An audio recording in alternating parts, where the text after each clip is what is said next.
Hindistanlı vəkil Afroz Şah 2015-ci ildə Mumbay şəhərində yerləşən Versova çimərliyinin yaxınlığına köçür. Gənc çimərliyi görəndə şoka düşür. Çünki uşaq vaxtı dincəlməyə gəldiyi bu ərazi indi o qədər çirkləndirilib ki, sahildəki qumluq hissə belə görünmür. Ərazi başdan ayağa zibilin içindədir. Adam ərazini tək başına təmizləməyə qərar verir. 2015-ci ilin oktyabrından etibarən hər bazar günü səhər ərazini təmizləməyə gəlir. Həftə içi günlərdə vəkil işləyir, həftə sonu çimərliyi zibillərdən təmizləməyə çalışır. Təxminən 8 həftə boyunca ona heç kim kömək etmir. Bütün təmizliyi tək başına davam etdirir. Daha sonra yavaş-yavaş insanlar ona qoşulmağa, ona kömək etməyə başlayırlar. 85 həftə sonra ərazi zibillərdən xeyli miqdarda təmizlənmiş olur. Təxminən 4 il sonra isə çimərlik tamamilə təmizlənir.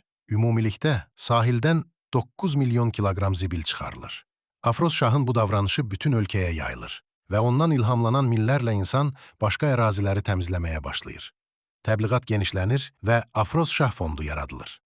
Hazırda Afroz Şah məktəblərə gedərək şagirdlərə təmizlik barədə məlumatlar verərək təbliğatını davam etdirir.